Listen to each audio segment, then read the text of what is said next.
Ustazah semuanya, hari ini kita kembali belajar mengenai keberagaman dalam perayaan hari besar. Nah, anak Ustazah, baru saja kita memperingati Hari Raya Idul Adha yang kemarin tanggal 10 Zulhijjah. Nah, kita tahu juga bahwa Hari Raya Idul Adha itu merupakan perayaan hari besar bagi umat Islam. Nah, pada saat perayaan Idul Adha itu diperingati sebagai hari di mana pengorbanan dari Nabi Ibrahim, ya. Nabi Ibrahim berkorban demi cinta dan demi rasa cintanya kepada Allah, sehingga dia menerima apa yang menjadi perintah di dalam mimpi. Jadi di dalam mimpi itu Allah memerintahkan kepada Nabi Ibrahim agar menyembelih Nabi Ismail. Nah, ya. Dan kemudian akhirnya Nabi Ibrahim mengikuti perintah Allah itu, ya, karena begitu taatnya Nabi Ibrahim kepada perintah Allah. Nah, tapi ternyata Allah kemudian mengganti kurban yang mestinya adalah Nabi Ismail diganti dengan seekor domba, ya. Nah, kita peringati itu setiap tanggal 10 Zulhijjah. Kemudian ada lagi perayaan hari besar kita namanya Idul Fitri. Nah, di situ pasti ingat Idul Fitri. Tanggal berapa? Benar, tanggal 1 Syawal. Setelah kita berpuasa selama sebulan penuh, kemudian nanti setelah itu kita merayakannya dengan sebagai hari perayaan kemenangan, kita sebut dengan Idul Fitri, hari terlahir kembali. Nah, pasti sudah ada yang beli baju lebarannya, ada yang 3 gitu ya, ada yang 4, ada yang 5 bahkan gitu. Ya, karena saking bahagianya menerima kedatangan Idul Fitri. Jadi Idul Fitri kita peringati pada tanggal 1 Syawal. Nah, sedangkan Hari Raya Idul Adha itu tanggal 10 Zulhijjah, ya. Nah, anak Ustazah, selain perayaan hari besar umat Islam, di Indonesia juga ada perayaan hari besar agama lain. Ada 6 agama yang diakui di Indonesia. Yang pertama tentu saja Islam, yang kedua Kristen Katolik, yang ketiga Protestan, yang keempat Hindu, yang kelima Buddha, dan yang terakhir yang bungsu agama Konghucu. Nah, ada 6 agama yang diakui oleh pemerintah kita. Nah, masing-masingnya punya perayaan hari besar. Lalu bagaimana sikap kita terhadap mereka yang berbeda?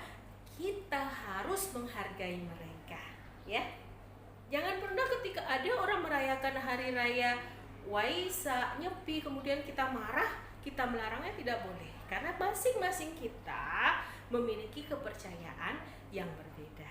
Masing-masing kita menghormati kepercayaan yang ada, ya, menghormati dan menghargai, dan tidak boleh saling mengganggu. Nah, ya, pada sila ketiga Persatuan Indonesia. Sekarang kita lihat perayaan hari besar umat agama yang lain. Yang kedua itu adalah Kristen Protestan dengan Katolik. Ayo, siapa yang tahu apa simbol hari rayanya orang Kristen? Apa? Benar, ada sinterklasnya ya, yang pakai baju merah, kemudian berjenggot gitu ya. Kemudian bawa hadiah banyak ya, banyak hadiah kemudian dibagi-bagikan seperti itu. Itu hari Natal. Setiap tanggal 25 Desember. Semua umat Kristen berbahagia. Semua umat Kristen kemudian merayakannya sebagai hari di mana di situ hari yang membahagiakannya, hari terlahirnya Yesus Kristus, ya. Kemudian yang ketiga ada lagi perayaan pada umat Hindu. Pada saat kalau perayaan umat Hindu ini semua tempat itu sepi, ya. Semua tempat tidak melaksanakan aktivitas. Contohnya di Bali. Kenapa di Bali? Karena di sana umumnya banyak pemeluk agama Hindu. Nah, apa nama perayaannya? Karena sepi itu sama betul dengan namanya, hampir sama, itu Nyepi. Diperingati setiap hari raya di tahun Saka, ya. Jadi diperingati oleh umat Hindu sebagai hari di mana tidak dibolehkan melakukan berbagai aktivitas. Semua orang berdiam di rumah. Nama perayaannya adalah Hari Raya Nyepi, setiap tahun baru Saka. Yang keempat, Islam, Kristen, Protestan dengan Katolik itu sama perayaannya ya, hari Natal ya. Kemudian Hindu yang berikutnya adalah agama Buddha.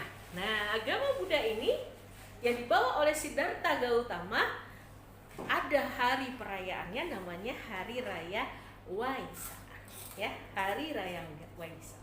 Nanti Hari Raya Waisak itu diperingati sebagai hari lahirnya Siddhartha Gautama sebagai seorang Buddha ya. Yang terakhir agama Konghucu. Konghucu tuh biasanya ada ini barongsai ya. Ada barongsai, ada ular naga gitu ya. Itu betul-betul meriah gitu. Kongsi Fat Chai katanya ya. Nah, itu agama Konghucu. Nah, Konghucu itu apa agamanya? Apa perayaannya? Perayaannya namanya Imlek. Itu pergantian tahun. Jadi orang Konghucu biasa memperingati pergantian tahun dengan perayaan Imlek. Jadi demikianlah bahwa semua kita kembali kepada kita adalah satu. Nah, satunya kita ini berasal dari semua yang berbeda, termasuk dalam perayaan hari besar. Kita ulang lagi. Yang pertama tadi apa? Agama Islam. Ada Idul Fitri, ada Idul Adha. Yang kedua ada Kristen Protestan dan juga Kristen Katolik. Ada namanya Hari Raya Natal. Selain itu juga ada Paskah, ya. Ada hari wafat Isa Al-Masih, ya, hari kenaikan Isa juga ada. Jadi, tapi yang utama hari raya besarnya adalah hari Natal. Yang ketiga agama Hindu, ada namanya hari rayanya Hari Nyepi, ya, diperingati setiap tahun baru Saka. Sedangkan Natal diperingati setiap tanggal 25 Desember. Berikutnya ada lagi Buddha, Hari Raya Waisak, dan yang terakhir Konghucu, yaitu Hari Raya Imlek. Mudah-mudahan dengan penyampaian tadi anak ustazah bisa paham bahwa di Indonesia ada 6 agama yang diakui. Ada 6 agama: Islam, Katolik, Protestan, Hindu, Buddha, dan Konghucu. Ya. Assalamualaikum warahmatullahi wabarakatuh.